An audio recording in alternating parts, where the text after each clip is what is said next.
Is it a bird? Is it a plane? No, it's Mannimal.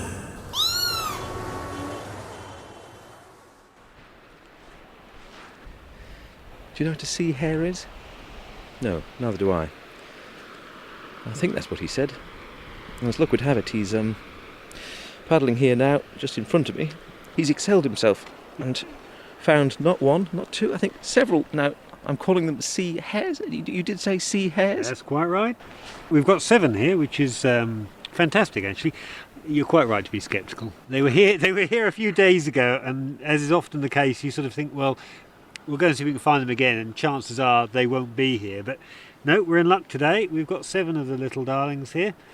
I think the easiest way to describe them is to say they look like a marine slug. I was going to say that they do look like a marine slug. You're dead on there, I think.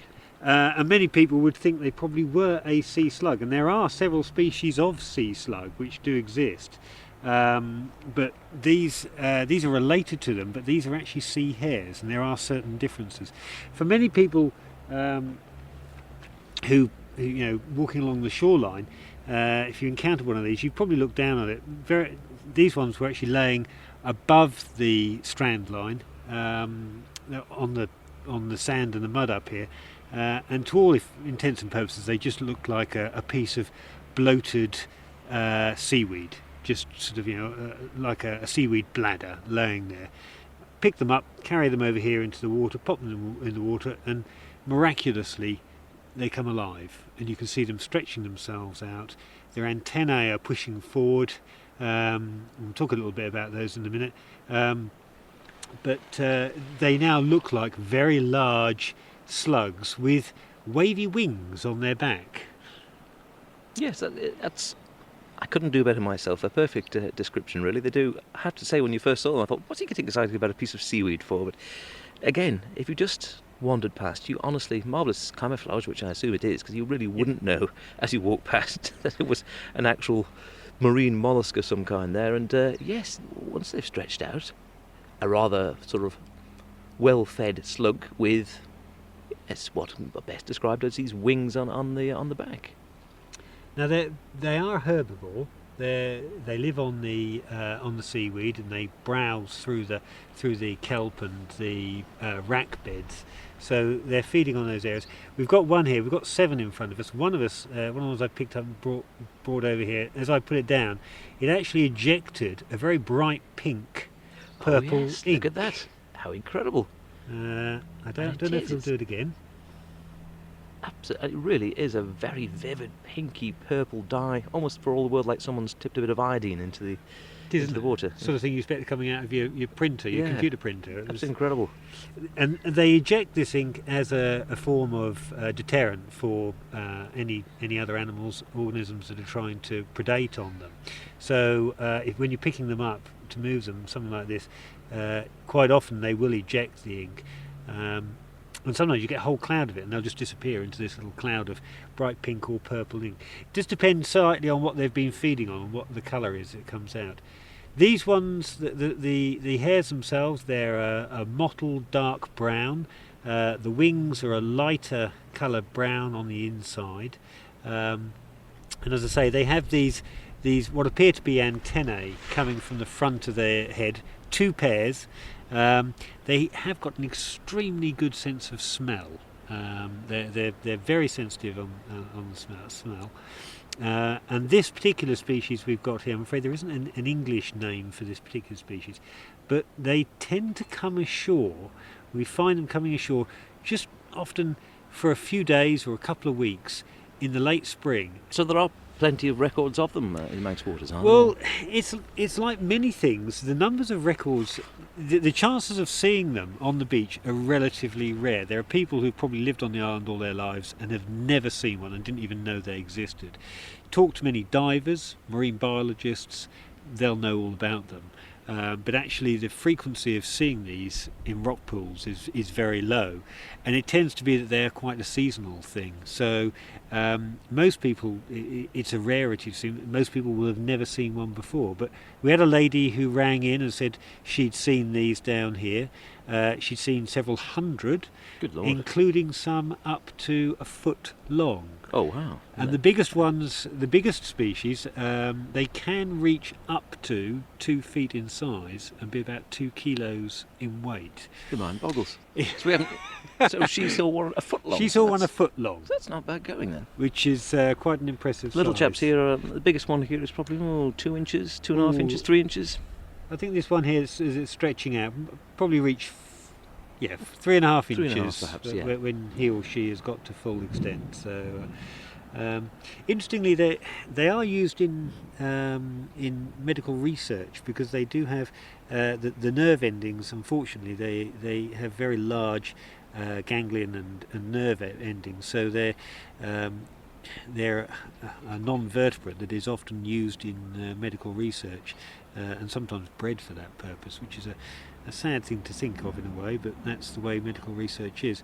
But Yes, when and you see them alive like this and they're feeding, they're foraging, clearly quite happy, it's just a wonderful thing to see, and not something you're likely to see again for another year.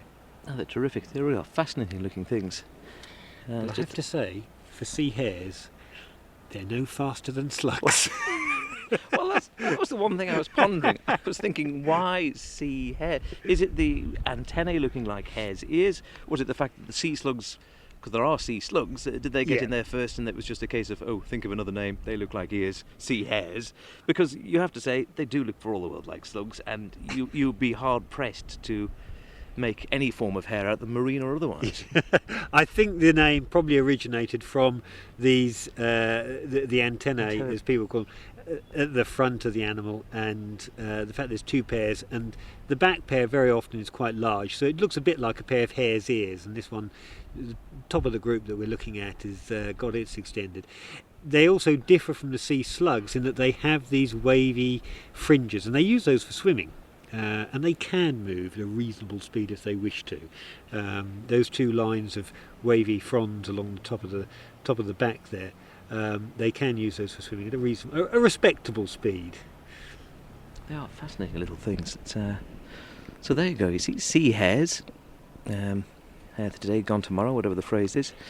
Fascinating if you've never seen them before, and they are absolutely truly gorgeous little things. And this chap with his ink down here, it's actually quite warm, the water in the pool they're in, but incredible. I take it they are harmless. They look fairly harmless, don't they? They are harmless. They're herbivores. Other than their red dye. The red dye, I certainly wouldn't recommend that you handle them when they're expressing the dye. It is not nice for predators, so we can assume that it's not going to be very pleasant for you to ingest. No. But, So probably otherwise, best off just to look at them really and observe and Yeah. leave them be. Peaceful creatures and, well, absolutely stunning. A success for once. Why this line just here? It's almost like there's a line from the old...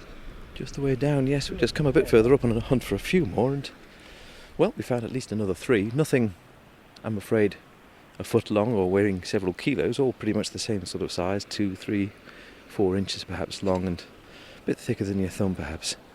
But all in a line just on one area. Rather curious, isn't it? It is, and as you say, I think most people will probably walk past them and just think that either they were a very small jellyfish and avoid them for that reason, or they would just, you just discount them as being some old pieces of seaweed laying there.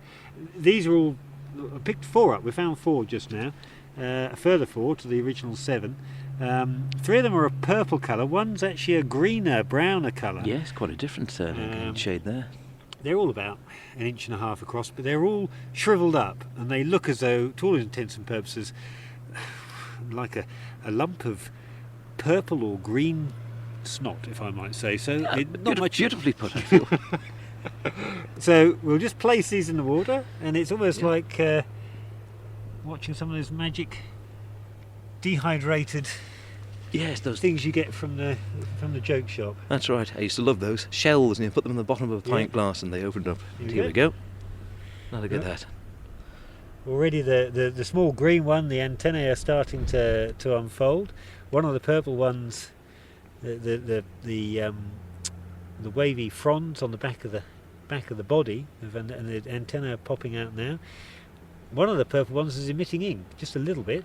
There it is. Yes, it's actually tumbling out one side. It is quite, it is quite surreal. It's you would either perhaps be fooled into thinking that it was bleeding to death, or I don't know quite what. You can see it pouring out there now, just on one side in a little slick of, like I say, looks, well, depending on, certainly out of the water, it looks remarkably like blood. In the water, it is a cross between iodine and sort of raspberry juice.